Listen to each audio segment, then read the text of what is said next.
Hello students, government college Pindwara के YouTube channel पर मैं BL Meena assistant professor English आप सभी का हार्दिक अभिनंदन करता हूं। चैप्टर 13 तक हम मेयर ऑफ कास्टरब्रिज के पढ़ चुके थे। टॉमस हार्डी द्वारा लिखित ये एक नॉवल आपके सिलेबस में है। चैप्टर 13 तक हमने देखा था कि जो मेयर हैं कास्टरब्रिज के, माइकल हैंचार्ड, उनकी रीमैरिज हो जाती है सुसैन से। सुसैन उनकी पत्नी, जिनको वो एक फेयर में बेच चुके थे, वापस इनके पास लौट कर आती है कास्टरब्रिज में, और कुछ दिन एक कॉटेज में रेंट पे रहने के पश्चात ये शादी करने का डिसीजन लेते हैं और इनकी शादी हो जाती है। इनकी एक बेटी है, Elizabeth Jain. All three living together now. अब चैप्टर 14 से शुरू कर रहे हैं। All three living together now. After the marriage, Henchard and Susan begin to live in the same house. Elizabeth Jane too lives with them. शादी के बाद ये उसी हाउस में रहना शुरू कर देते हैं जिसमें ये किराए से रह रहे थे। Elizabeth Jane finds that Henchard, whom she regards as her stepfather, treats her with great kindness and affection. Henchard जो कि एलिजाबेथ जैन ऐसे समझती है कि वो इसके स्टेप फादर हैं, वो बड़ी काइंडनेस और अफेक्शन के साथ एलिजाबेथ जैन को ट्रीट करते हैं। She feels very happy with her new life. New life के साथ वो बहुत हैप्पी है, खुश है। But she does not become proud और हॉटी। लेकिन वो प्राउड और हॉटी, घमंडी नहीं बनती है वो बिल्कुल भी। Henchard's feeling of attachment to Elizabeth Jane. Henchard proposes that Elizabeth Jane should now be called Miss Elizabeth Jane Henchard instead of Miss Elizabeth Jane Newson. हैंचार्ड ये प्रपोज करते हैं अब कि एलिजाबेथ जैन है वो अब मिस एलिजाबेथ जैन न्यूशन की बजाय मिस एलिजाबेथ जैन हैंचार्ड उसका नाम कर दिया जाए। But Susan object to this change of name. लेकिन सुसैन है वो इस नाम से ऑब्जेक्ट करती हैं। Henchard also find that Elizabeth's hair is brown and not dark as it was in her childhood. Henchard को ये भी फील होता है कि एलिजाबेथ जैन के जो हेयर हैं वो ब्राउन हैं, जबकि बचपन में उसके जो हेयर थे वो डार्क थे। But Susan points out that the colour of Elizabeth's hair has turn lighter with the passing of the years. लेकिन सुसैन ये कहती है कि समय के साथ इसके बाल हैं वो थोड़े लाइट होते गए हैं। There seems to be some sort of mystery in this. इसमें थोड़ा सा हैंचार्ड को रहस्य सा प्रतीत होता है, और ये रहस्य ये है, real fact is that Elizabeth Jane is not Henchard's daughter. की ये जो एलिजाबेथ जैन है ये हैंचार्ड की पुत्री नहीं है। Henchard's daughter had been died in her infancy soon after Susan से सेपरेशन फ्रॉम हैंचार्ड। हैंचार्ड और सुसैन का जब सेपरेशन हुआ था, बेचा था सुसैन को हैंचार्ड ने, उसके कुछ ही समय पश्चात एलिजाबेथ जैन की मृत्यु हो जाती है। This Elizabeth Jain is nuisance daughter whom on her birth was given the same name, but Susan does not at this stage reveal this secret to Henchard. ये एलिजाबेथ जैन है वो न्यूशन और सुसैन की पुत्री है, क्योंकि जब उसका निधन हो गया और एक पुत्री का जन्म हुआ तो इसका नाम भी इन्होंने एलिजाबेथ जैन ही रख दिया। लेकिन इस सीक्रेट को सुसैन है वो हैंचार्ड को अभी बताती नहीं है। हैंचार्ड thus continues to believing this girl to be his own daughter. इस तरीके से हैंचार्ड ये सोचते हैं कि ये उनकी ही पुत्री है। And he becomes very fond of her, और वो उसको बहुत पसंद करते हैं। Elizabeth Jain on her part thinks. Elizabeth Jain है वो ये सोचती है और राइटली भी सोचती है that she is Newson's daughter, की वह न्यूशन की पुत्री है, and that Henchard is her stepfather, और हैंचार्ड हैं वो इसके स्टेप फादर हैं। Greater prosperity for Henchard. The corn and hay business owned by Henchard now begins to flourish even more under the management of Farfrae. Farfrae के management के under हैंचार्ड का business खूब फलता फूलता है। Farfrae does everything in a systematic manner. Systematic manner में वो हर चीज़ को करता है। The result is that Henchard becomes even more prosperous than before. पहले से भी ज़्यादा समृद्ध है वो हैंचार्ड हो जाते हैं। A meeting between Elizabeth and Farfrae in response to 2 messages received by them. 2 messages, एक एलिजाबेथ जैन को प्राप्त होता है और एक फारफ्रा को प्राप्त होता है। और ये लेटर्स, इनमें क्या लिखा हुआ है? One day Elizabeth Jane receives a note asking her to meet Farfrae at a certain place. Elizabeth Jane को एक लेटर रिसीव होता है, उसमें ये लिखा हुआ है कि एक सर्टेन प्लेस पे, सर्टेन टाइम पे, सर्टेन डेट पे आपको फारफ्रे से मिलना है। Farfrae too receives a note which requires him to meet Elizabeth Jane at the same place. ऐसा ही लेटर फारफ्रा को भी रिसीव होता है, उसमें भी वही डेट, वही टाइम, वही समय इंकित होता है। When both of them reach the appointed place and the fixed hour, appointed place और fixed hour पे जब वो वहाँ पहुँचते हैं, Farfrae thinks that he has been summoned there by Elizabeth, while Elizabeth thinks that she has been summoned to this place by Farfrae. Elizabeth Jain वो ये सोचती है कि फारफ्रे ने उसको यहाँ बुलाया है, और फारफ्रे ऐसे सोचता है कि एलिजाबेथ जैन ने उसे यहाँ बुलाया है। Each therefore wants to know from the other the reason for having been summoned to this place. और दोनों में से प्रत्येक ये जानना चाहता है कि यहाँ बुलाए जाने के पीछे का मोटिव क्या है। But each disowns the responsibility for having written any note. लेकिन दोनों ही ये कहते हैं कि उन्होंने कोई लेटर नहीं लिखा है। But each thus there is a mystery about this affair also. इसके बारे में भी थोड़ी मिस्ट्री है, और फैक्ट ये है, as we shall be told later, जैसा कि हमें बाद में बताया जाएगा, that both these notes had been written by Susan who wants that Elizabeth and Farfrae should get closer to each other and should then get married.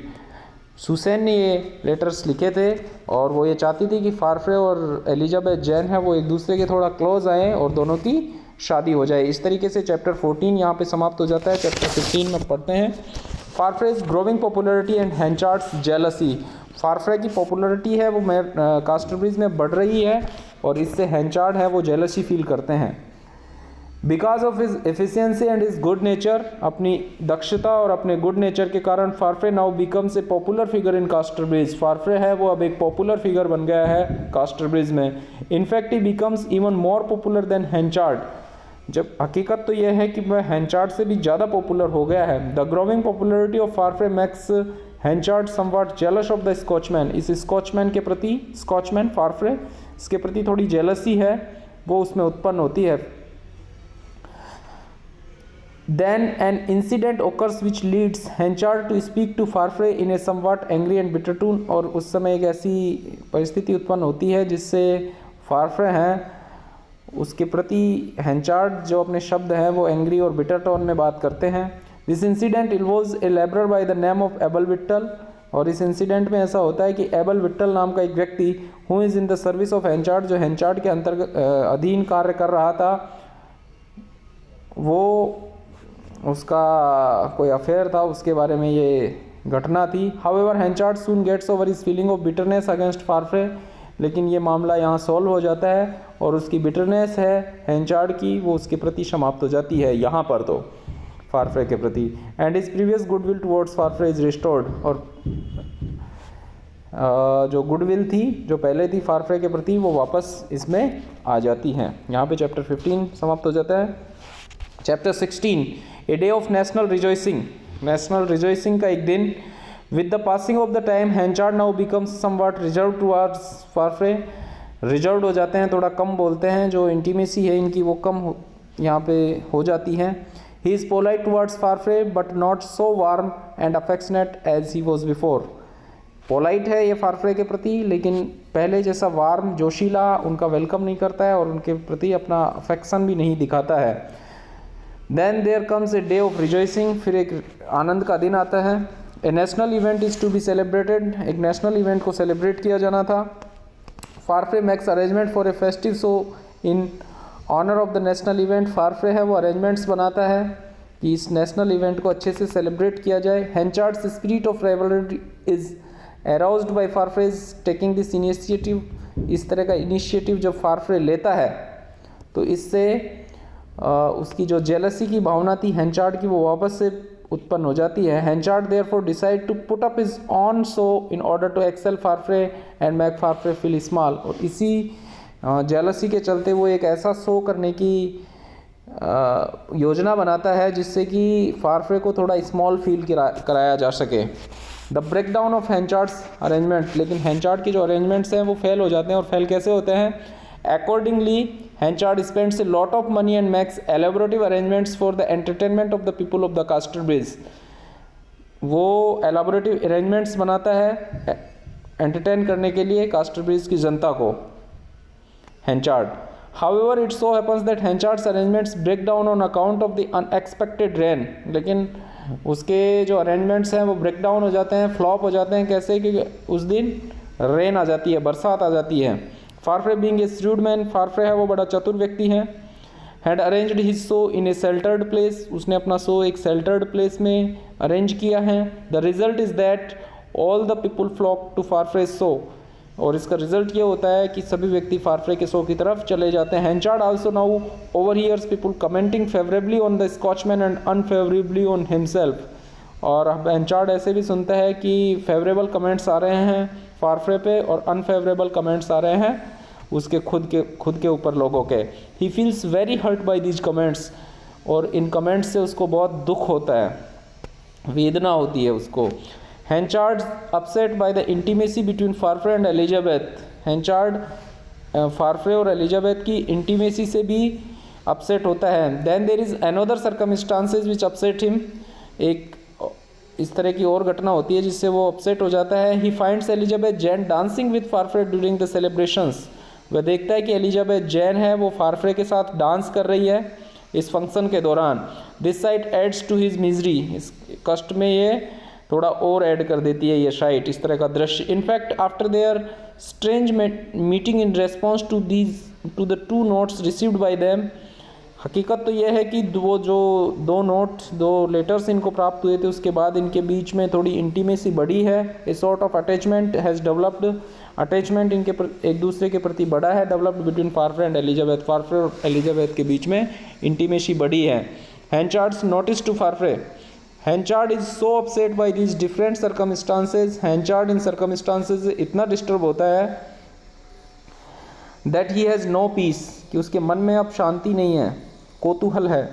Feeling jealous of Farfrae's increasing popularity, jealous feel तो ये करता ही था, फारफ्रेज की जो popularity increase हुई है, प्रसिद्ध वो हो गया है। हैंचार्ड ड्रॉप्स ए हिंट, हैंचार्ड हैं वो एक हिंट ड्रॉप करते हैं फारफ्रे को। And Farfrae term as a corn manager is drawing to a close, कि फारफ्रे का जो कॉन्ट्रैक्ट था एज ए कॉर्न मैनेजर के रूप में वो अब एक समाप्ति की ओर है। This means that at the end of the period of the contract between this two man the Scotchman will lose his job under Henchard, इसका मतलब ये था कि स्कॉचमैन है वो अब अपनी जॉब छोड़ देगा, फारफ्रे उसके हैंचार्ड के अधीन जो कार्य कर रहा था वो कॉन्ट्रैक्ट है वो समाप्ति की ओर है।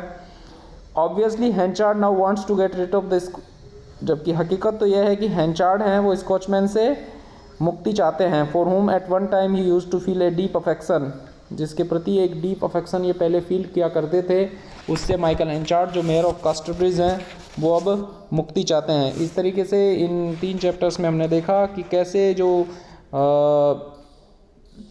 लेटर्स प्राप्त होते हैं उससे वो दोनों फारफ्रे और एलिजाबेथ एक जगह पे मिलते हैं, उनके बीच में इंटीमेसी विकसित होती है। कैसे फारफ्रे है वो हैंचार्ड, उनके बीच में जेलसी उत्पन्न होती है।